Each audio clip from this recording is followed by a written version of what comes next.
Chapter 255 of Jujutsu Kaisen was not only an incredibly fun read, but it also finally gave us some much needed answers and confirmed some pretty damn important things. Undoubtedly though, the most important point to take away from this chapter is how bad Hikari must be getting his ass beat. I love Hikari, genuinely, I do, but I have just finished a My Hero Academia rewatch, so now I like Uruame Todoroki a lot more than I previously did. Actually, I should clarify that I like Urame's abilities and their design, but not their character, because even I find their level of glazing completely unbearable. Neither of these characters are relevant to this chapter in any way, but I did feel it was my duty as a content creator to remind you guys that this fight is still going on and they do in fact still exist. Now, before I dive straight into the chapter, I just want to give a massive thank you for 5,000 subscribers and also tell you to follow me over on Twitter/X and also like the video. Silence! Okay, fine, we'll just review the chapter then. It's revealed that Miguel is accompanied by LaRue, aka Titty Man, and no, I did not think we were ever going to see one of Geto's randoms face off against Ryomen Sukuna himself, but so be it. We also finally get some more flashbacks and interactions between characters that have been long anticipated, such as Yuta, Gojo, and Miguel in Africa, even though that wasn't exactly the conversation that we expected them to have. But it's fine, these interactions are great nonetheless. The first flashback though shows Yuta trying to convince Miguel to help them fight Sukuna, and based off what it said, the only time this conversation could have really happened is during the 1 month time skip. Miguel is a very smart man though, and simply says he does not feel like dying for Gojo or Yuta's sake, and honestly, I can't blame him. But thank the gods, LaRue is on board with the plan, which is a huge relief because I honestly don't know what we would do if Titty Man didn't show up to save the day. I mean, even Yuta gave him a look of, bruv, I clearly wasn't asking you. Fortunately, Titty Man convinces Miguel by motivating him with the power of love. Love for the genocidal maniac Suguru Geto. Miguel claims that he followed Geto because he was Geto, and that's literally all the info we get into why Miguel follows Geto. Please, Gege, Fuga, Tengen. I just want to know why Miguel cares about that nutter. I mean, he even knew that Geto was going to hell. He clearly knew he was doing something wrong. Whatever, the point is, Titty Man and Miguel agree under certain conditions that they will go and fight Sukuna. And these conditions are, A, he will only fight after Gojo and Yuta lose, and B, Sukuna's domain must be inoperable, which does mean that removing Malevolent Shrine was likely a primary goal for Gojo. We then cut back to the present, where Miguel and LaRue basically just stand on a building and laugh at Sukuna for being one old washed motherfucker. And then they do confirm for us that Sukuna's lower right hand and heart are still very much damaged. You know, in case you'd forgotten that from the last 12 times it was mentioned. Titty Man gets straight to work and slams Sukuna into a wall with his big ass hand. LaRue's hand can respawn when destroyed, but LaRue will take 10% of any damage taken by the hand, hence why he got minorly scratched when Sukuna sliced that freaky thing open. Sukuna then chucks a load of dismantles, which seem to hit LaRue, but Miguel simply dodges and weavers. Dodges and weavers? What the f***?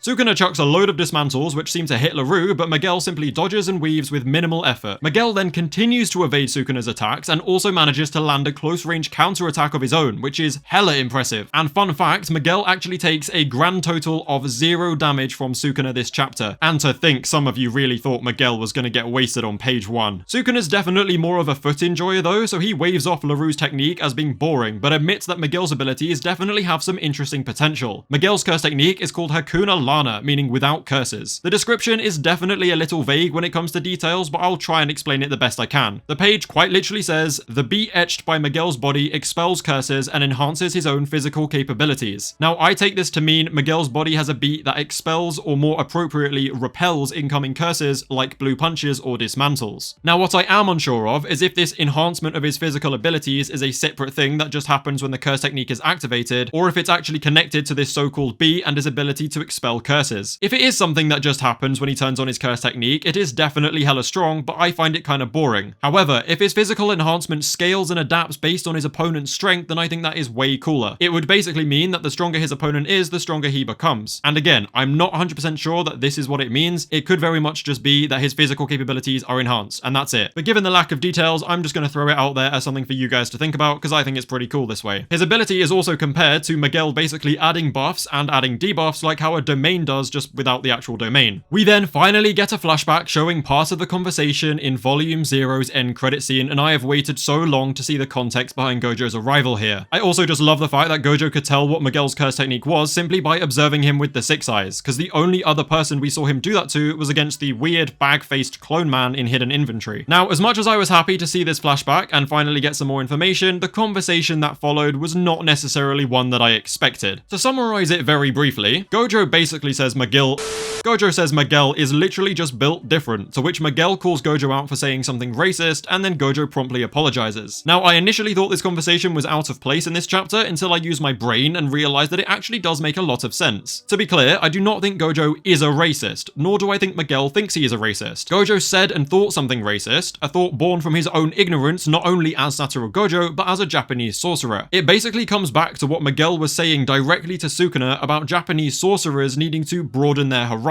and actually get out of the little bubble that they've locked themselves away in. And we do know that Japanese sorcerers are literally in their own little bubble due to Tengen's barriers. In fact, a good example of a sorcerer who understood their ignorance is Yuki Tsukumo, who mostly resided overseas, and the higher-ups absolutely despised her. Now, this is not necessarily crucial to the main plot of Jujutsu Kaisen, but I just really enjoy these moments and themes regardless, especially the interactions between characters like Gojo and Yuta. Anyway, after his apology, Gojo admits that if he were to use nothing except from cursed energy enhancement to fight Miguel, then he would win the marathon but lose the sprint, which kinda suggests that Gojo's defense and or stamina is superior, but in raw striking power, Miguel is the winner. Something to bear in mind though is that in Gojo's hypothetical scenario, only Gojo is the one not allowed to use his curse technique. Miguel can still use it. So it doesn't mean that Miguel beats Gojo, it means that Miguel is simply ridiculously strong with his curse technique. Actually, nobody thinks that Miguel will beat Gojo. I don't know why I said that. We clearly saw the result of that fight. Hayo Breeze recently made a really good point that through this statement, we know Miguel would absolutely wipe the floor with at least Jogo and Hanami, probably Dagon too. If you remember, Gojo was using nothing but curse energy enhancement to tear these disaster curses limb from limb. If Gojo says that Miguel's physical capabilities are beyond his with pure cursed energy enhancement, then Miguel would absolutely shred these guys, and I have no doubt about it, because he is throwing hands with the literal king of curses. The only reason that I'm holding back from ranking Miguel in the top 10 of Jujutsu Kaisen is because we don't know if he has a domain counter or reverse curse technique, and I'm not going to assume that he does until I see it. Now, after Gege had a bit of fun dragging Gojo's name through the mud, he brings us back to the current fight. Now, Miguel definitely lives up to Gojo's hype, as he effortlessly redirects a strike from Sukuna, and then lands a punch to the gut that genuinely looks as strong as the likes of Yuta, Yuji, and Maki. The Dark Knight Chozo rejoins the fight, but Sukuna knows he's there and dodges Chozo's blood pretty effortlessly, and then hits him with a pathetically low output dismantle. Yuji Itadori makes his reappearance by leaping from the ceiling and ramming a flowing red scale hammer fist right into Sukuna's desperate guard. With one strike into Sukuna's guard, Yuji nearly brought Sukuna to his knees. I mean, sure, Kusakabe launched him across the town with one kick, but it's still hella impressive. Being the special grade hater that Sukuna is though, he simply stands and laughs at Yuji. God, I think Sukuna would absolutely thrive on Twitter, man. Now, this is where I think Gege really starts to reveal his hand. I feel like Gege is finally building up to the end of this fight, and a potentially huge reveal is coming very soon. For this chapter though, Gege settled to give us a slightly smaller reveal by showing us exactly how Sukuna managed to hit Gojo with a world-dividing dismantle. Due to Gojo's final hollow purple, leaving Sukuna with only one arm, Sukuna made a binding vow whereby he cannot use the world slash again without fulfilling 3 conditions. And those conditions are using the hand sign Enmaten, which is the same one as Malevolent Shrine, completing a full chant, and finally the slash's trajectory is determined by the direction of Sukuna's palm. Now, not only does this answer how Sukuna pulled this off against Gojo, but it also confirms a few other questions that have built up over the last few chapters. Now, as much as I am happy to finally get answers, I really don't think this makes a lot of sense. If Sukuna needed this binding vow to use the attack without hand signs, then obviously it suggests that the hand signs were already necessary to use it. So if the vow was needed because hand signs were necessary, then how is that even a vow? Sukuna didn't give anything up or impose any restriction on himself that he wouldn't already have had to deal with. Until I get more information on this though, I have chosen to just allow it, because I do have faith in Gege and I think he's going to pull through with his storytelling, so I'm just going to leave it as it is. I do very much appreciate all of this information though, because it simply adds fuel to the fire that is my Yuta copium. I went and reread chapter 251 and determined that Yuta was not in fact hit with a world-dividing slash, rather a desperately amped dismantle. Sukuna said himself that in order to meet the conditions of a world slash, he would need to lower the hollow wicker basket being controlled by his lower arms and tank Jacob's ladder. Yuta then said they had planned for Sukuna trying to do exactly this and prepared countermeasures. Yuta successfully ripped out Sukuna's secondary mouth while working with Yuji's piercing blood to damage his main tongue, as well as totally severing his lower right arm, which is still missing. This all but confirms that Sukuna failed to meet the conditions of a world slash and instead resorted to a heavily amped dismantle. This dismantle was close range and definitely severed Yuta's hand in addition to slicing his middle, but he remains in one piece and probably very much alive. In my opinion, Yuta can absolutely heal his hand with reverse curse technique. It also won't matter if his stomach was destroyed, since Rika acts as a conduit for his own insane cursed energy. In conclusion, there is a 99.9% chance that Yuta will return soon, but don't get me wrong, I am hella biased and completely drugged up on copium. Yuji continues to come at Sukuna right as Sukuna's upper right hand seemingly just falls off. It turns out that Maki Zenin perception blitzed the audience and severed Sukuna's top right hand with the Soul Split Katana. For some ridiculous reason, Sukuna and some readers are actually shocked that Maki has come back from that Black Flash, with nothing more than the Zenin signature psychotic grin to show for it. Honestly, Maki and Toji's crazy ass facial expressions in these otherwise dark and dangerous scenarios genuinely make me love them so much more than I otherwise would. She is so goated. Yuji then points out that Sukuna cannot make the world-cutting dismantle hand sign with only 2 left arms, which confirms that the cast do, for whatever reason, know about the binding vow that Sukuna made in order to use the slash against Satoru Gojo. This is also backed by Yuta knowing to tear out his tongue. Now, I genuinely have no idea why these guys would know what the binding vow's conditions are, but I really hope it's something that Gege addresses, since it is a little bit arse-pully just for them to simply know. Yuji's optimism is very shortly shattered though as Sukuna lands his second Black Flash against LaRue. Now, I very much doubt that this Black Flash was deliberate, since it seems completely wasted on Titty Man of all people, but who knows, maybe Sukuna was just that desperate for some more output. The narrator then explains that Gojo's output started to fully recover after landing a second Black Flash, and ends the chapter by saying, now in the King of Curses case. Now this cliffhanger either means that Sukuna will or will not recover his output. Well, no fucking shit. Sukuna may not actually recover his output because Gojo didn't have an angry Yuji chipping away at his output in between Black Flashes, and because he had absolutely no soul damage to heal. Even if his reverse curse technique is back though, it's unlikely that this will recover Malevolent Shrine, since it didn't recover for Gojo that we are aware of. But to be fair, I do think that it's about time Malevolent Shrine returns anyway, so I think we're gonna see it pretty soon. And I also think that's where Hikari and Yuji will come in clutch, but that discussion is for another time. Overall, I absolutely loved the chapter. Miguel was awesome, Maki, Yuji, and Chozo were awesome, the binding vow explanation was definitely needed, as were those flashbacks. All in all, it was great and definitely suggests that something is about to change. Please remember to go and follow me over on Twitter, I would greatly appreciate it. If you enjoyed the video, then be sure to like and subscribe. If you didn't enjoy the video, then fuck off. Thank you guys very much for watching, and I will see you later tonight for the JJK character tier list stream.